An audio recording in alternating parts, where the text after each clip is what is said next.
अब bank, railway, SSC एवं अन्य प्रतियोगिता परीक्षा के लिए 25 वर्षों से अनुभव प्राप्त शिक्षक आनंद कुमार कर्ण द्वारा एक कदम सफलता की ओर।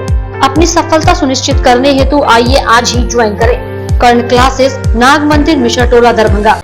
Darjeeling public school, Kabirchak, Darbhanga. दार्जिलिंग के शिक्षकों के द्वारा संचालित अंग्रेजी माध्यम के वर्ग नर्सरी से 10वीं तक की एक उत्कृष्ट विद्यालय, एसी एवं नॉन एसी हॉस्टल की भी सुविधा उपलब्ध। नए सत्र के लिए नामांकन प्रारंभ, जल्द संपर्क करें।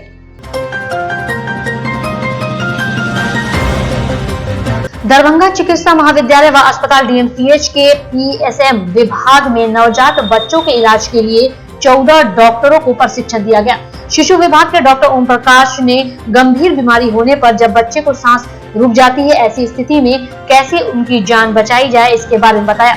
इसके बाद बेगूसराय, समस्तीपुर, दरभंगा, मधुबनी जिले से आए डॉक्टरों के साथ फोटो सेशन किया गया, जिसमें प्रिंसिपल डॉक्टर के.एन. मिश्रा, अधीक्षक डॉक्टर मणिभूषण शर्मा, पीएसएम विभाग के विभागाध्यक्ष डॉक्टर हेमकांत झा आदि मौजूद थे।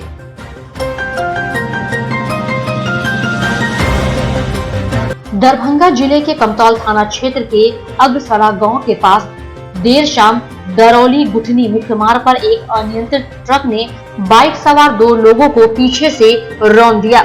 इस दुर्घटना में बाइक चालक की मौके पर ही मौत हो गई।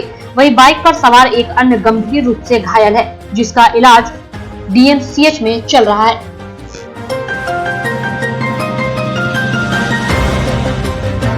सांसद गोपाल जी ठाकुर ने कहा, 17 फरवरी से 3 मार्च तक आयुष्मान भारत पखवाड़ा का आयोजन किया जा रहा है। उन्हें लोगों से पंचायत के अंतर्गत चिन्हित स्थल या आरटीपीएस केंद्र पर जाकर अपना गोल्डन कार्ड अवश्य बनाएं और आयुष्मान पखवाड़ा का लाभ लेने की अपील की।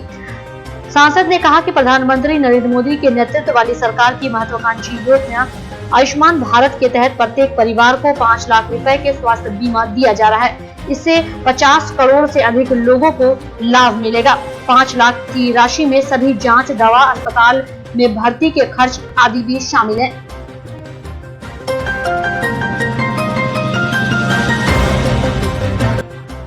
बिजली बकायेदारों का बिजली काटने पहुंचे बिजली विभाग के एसडीओ व कर्मियों के साथ मारपीट करने पर एफआईआर दर्ज कराया गया।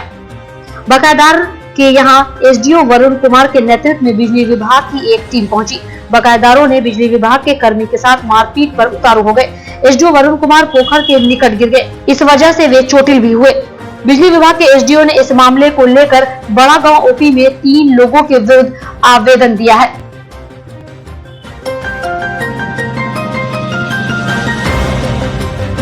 डीएमसीएच के आइसोलेशन वार्ड व सर्जरी वार्ड जाने के रास्ते की सड़क पर जर्जर होने से मरीज, डॉक्टर व स्वास्थ्य कर्मी को आने जाने में परेशानी हो रही है।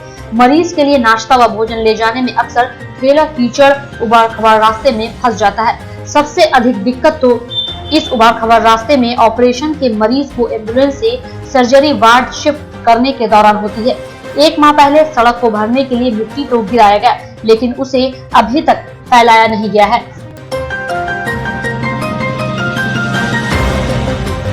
बिहार विद्यालय परीक्षा समिति पटना द्वारा आयोजित वार्षिक माध्यमिक परीक्षा 2021 19 फरवरी को तीसरे दिन दोनों पालियों में एसएसटी के विषय की परीक्षा दरभंगा जिला के कुल 54 परीक्षा केंद्र पर स्वच्छ, शांतिपूर्ण एवं कदाचार मुक्त संपन्न हुई। वहीं प्रथम पाली में आवंटित 28,267 परीक्षार्थियों में से 27,790 परीक्षार्थी उपस्थित रहे एवं 477 परीक्षार्थी अनुपस्थित रहे।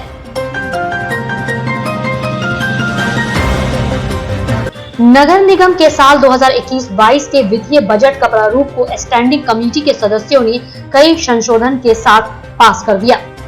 प्रभावित बजट बोर्ड की स्वीकृति के बाद पास होना भी लगभग तय है। बजट में कई ऐसी कार्य योजना को शामिल किया गया है जो कई वर्षों से बजट में जगह पाने में तो कामयाब होती है, लेकिन धरातल पर उतर नहीं पाई।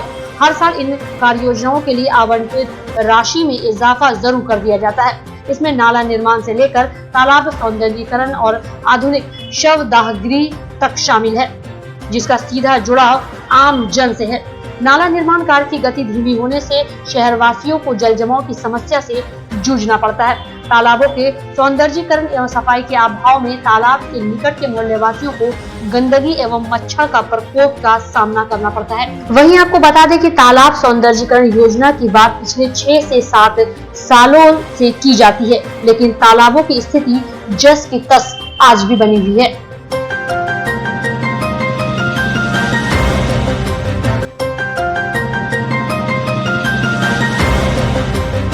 विश्वविद्यालय समाजशास्त्र विभाग में 2 दिवसीय राष्ट्रीय कार्यशाला सामाजिक विज्ञान में शोध पद्धति शास्त्र विषय पर आयोजित किया गया। इस कार्यशाला के मुख्य अतिथि ललित नारायण मिथिला विश्वविद्यालय दरभंगा के कुलपति प्रोफेसर सुरेंद्र प्रताप सिंह ने कहा कि कार्यशाला और संगोष्ठी किसी भी विश्वविद्यालय में शोध के प्रति जागरूकता को दर्शाता है। दरअसल आज जो हम 2 दिन का कार्यशाला प्रारंभ किए हैं, रिसर्च मेथोडोलॉजी इन सोशल साइंसेस।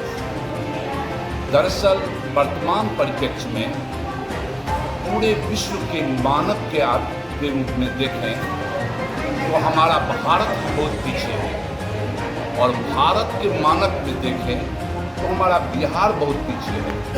और उस मानक में हम लोग समाजशास्त्र के जितने भी शिक्षक हैं, हम लोगों ने प्रयास किया है किस तरह सोशल साइंस में 8 सब्जेक्ट मूलतः आते हैं: sociology, geography, history, psychology, home science, ancient history, economics, political science.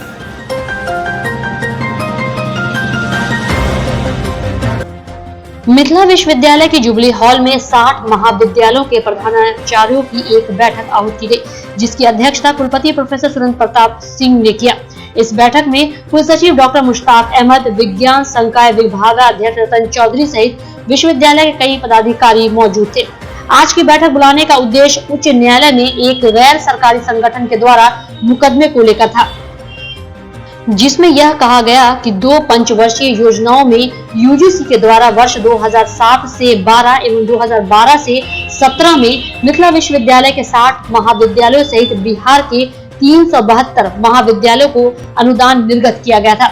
महाविद्यालयों ने अनुदान का उपयोग नहीं किया, अगर किया भी तो इसकी उपयोगिता प्रमाण पत्र यूजीसी को नहीं प्राप्त हुआ। ऐसे में यूजीसी की ओर से मिथिला विश्वविद्यालय के अंतर्गत 60 महाविद्यालय में तलवार लटक रही है। इन्हीं सब बातों को लेकर यह बैठक बुलाई गई थी और सभी महाविद्यालयों को यह कहा गया है कि रविवार की शाम के 4 बजे तक यूजीसी के द्वारा खर्च किए गए राशि का प्रमाण पत्र जमा करें। बिहार के लिए बिहार में जो विश्वविद्यालय अनुदान आयोग ने ग्रांट दिया है, उनका कॉलेजेज ने सही प्रयोग नहीं किया, और सही प्रयोग इसलिए नहीं किया है कि उन्होंने तो उसका उपयोगिता प्रमाण पत्र उनको दिया, तो उनके स्तर पर इस पर शिथिलता बरती गई है। इस पर जो है बोर्ड सख्त, और ये ऑब्जर्वेशन था कि इस पैसे की बंदर मांग है, ये पैसा सही तरीके से खर्च। इस बंदर मांग पे यूजीसी को उन्होंने सख्त निर्देश दिया कि आप इस पर कार्रवाई कीजिए, कौन से लोग नहीं किए। यूजीसी ने उसमें मिथिला विश्वविद्यालय का एक कॉलेज जिसने यूजीसी के पत्रों को रिस्पांस नहीं किया था, उसको उन्होंने डिवाइड किया। तो इससे एक डर ये बना कि आखिर बाकी कॉलेज में क्या किया क्या नहीं किया, उनकी जानकारी इकट्ठा की जाए। नहीं किया तो तत्काल करके उसकी सूचना दे दी जाए। और माननीय उच्च न्यायालय में इसकी तारीख सोमवार 22 फरवरी को लगी है, तो उसके पहले ये कार्रवाई कर दी जाए और उनको सूचना। सर, किन्होंने ये बिहार में ये मेरे ख्याल में करीब 500 से ऊपर कॉलेज के मामले हैं, ये दो कॉलेज का मामला नहीं है, पूरे बिहार के सभी विश्वविद्यालयों के कॉलेज का। सर, आप मिथिला नहीं है, 60 नहीं है। विश्वविद्यालय का एक कॉलेज जिन्होंने यूजीसी की चिट्ठी को रिस्पांस नहीं किया, उस पर उन्होंने कार्रवाई की। तो ये जानने के लिए कि कोई और तो नहीं बचा इस कैटेगरी में, वो हमारा इंटरनल मामला था जिसके